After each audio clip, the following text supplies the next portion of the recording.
I felt like I was really stuck, that I had this identity that I knew was mine, but the world couldn't see it. And when I looked in the mirror, I just didn't feel good. And I didn't like those two things put together. And once I started taking testosterone, there was this thought in my head of, even when I would look in the mirror and I would be like, God, I know nothing's changing yet. And I know that my hips are so big and my voice is so high and yada yada, and but I'm on my way. And that thought just has stayed with me since I started, was, but I'm on my way. My name is Hunter Gantz, and my pronouns are he, him, and his, and I identify as male. I started T 4 months ago on August 27th, so 4.5 months ago, actually. Testosterone is just a tool that is kind of like it unlocked something. And it was this freedom that I haven't been able to have because I haven't had the ability to change what has been trapping me. And it seems so small. It's just like 1 cc every 2 weeks, and it's changing everything. It's brought me down from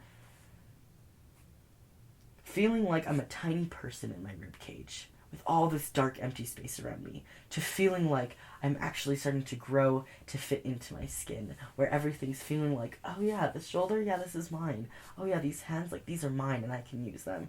And that's a really amazing feeling because this is my body, and testosterone has made it so I've actually been able to feel that. I go to a boarding school called Eagle Rock School and Professional Development Center, and I'm there 9 months out of the year. The administration has never dealt with a trans person before, and the school is set up where there's 6 houses, and each house has 2 rooms, basically. One upstairs and one downstairs. Upstairs is girls, downstairs is boys. And all of a sudden, everything changed. And the truth came out. That started everything. Where then, before I knew it, like, I was getting chased out of my own house by my house brothers. I lost a lot of people that I loved all at once. I lost my sister, and my best friend was gone, and these other people that I loved so deeply were gone. I was just like, all of a sudden, I felt like this, like, monster. Like, I didn't, like, these people that I loved and that I cared about and that I lived with were telling me that they were uncomfortable having me around them, and the guilt, like, that, like, I couldn't get over, like, the shame that I felt. Like, I couldn't get over it, and that was, I think, the worst part, like, besides, like, losing them in general, but, like, I felt like I had no control over anything. When I came back to school, when I found the ability to come back to school, I could do it. The people that I've had the most problems with is just people that have no idea what's going on. They seem angry, but they're, like, in pain because they don't understand, and all of a sudden, and so it's like letting them go through their own process and kind of just, like, let them do their thing, because I can't do more. I can do everything in my power to, like, make everything, like, solid and good for them and present it to them and give it to them, but if they can't take it yet, then, like, I can't do anything about it. So when I came out to my mom, she already kind of knew, but she didn't know anything else besides that. But there was still this piece missing, and I couldn't figure out what it was, and I don't think she knew exactly that it was missing all the time, but I could feel it because the way that she was reacting to, especially with my dysphoria, was just so bad. And then she went with me to my first testosterone shot.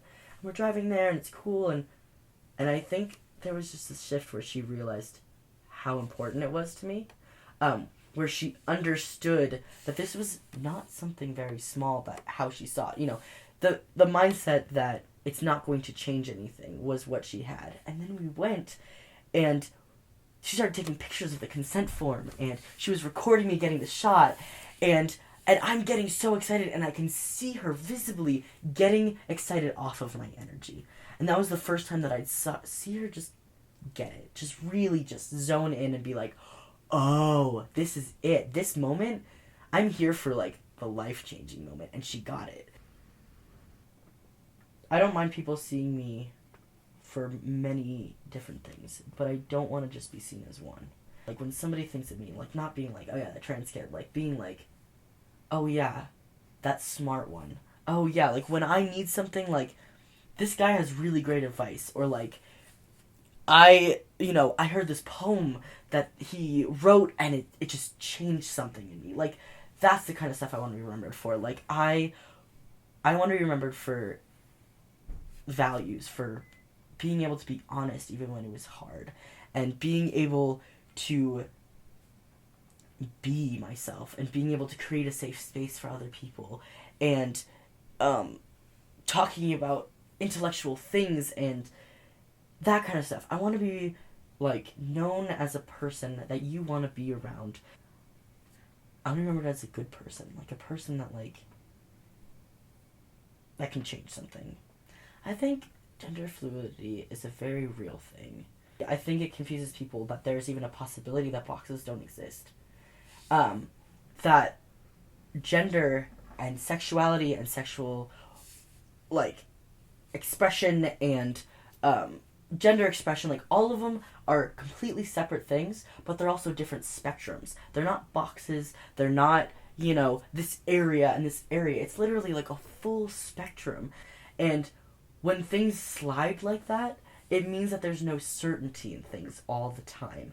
We have allies within the trans community and without the trans outside of them, that are very strongly like, whoever you are, whatever you are, it's fine. Do you. Great. Just be a good person. And then there's this other half from both sides that are, you need to meet a certain requirement to even fit on anything. And you need to be in this box. And I've seen this a lot with this whole, like, not trans enough or not this enough or whatever. Oh, well, you're agender, like, you don't look agender. Or, oh, you're genderqueer, but you don't look gender. And that doesn't make any sense, because gender and gender expression are completely separate. We can't just take the things that we don't like or that we don't understand and take them out and think that everything's okay and that it totally makes sense. What it creates is this social construct of what gender is supposed to be and how it's supposed to be expressed, where you have kids or you have adults or whatever, people of all ages, going around thinking that they're not enough, that they're not this enough, that they're too much of this, when really they can just be. And our inability to acknowledge the existence of the non-binary is, one, ridiculous, but two, it's completely erasing people out of the world that can have very strong voices and very huge impacts on the world or anything, and we're completely silencing people because of this one thing that doesn't even affect their ability to be a good person. And if we just cut out the people or the identity that doesn't completely fit, we are going to just be left bleeding. Our ability to acknowledge all identities is our ability to thrive. And that's how we survive. And that's how we go forward. Because if we don't do that, we're just going to be killing ourselves. I've never felt like in my life so happy to be alive and so confident that I'm going to be alive next year and the year after that and the year after that. And that is the weirdest feeling for me, actually feeling secure that my feet are going to be on this earth and not in it. And it's there. I'm here, and I have the ability to be here. And hormones do that for me.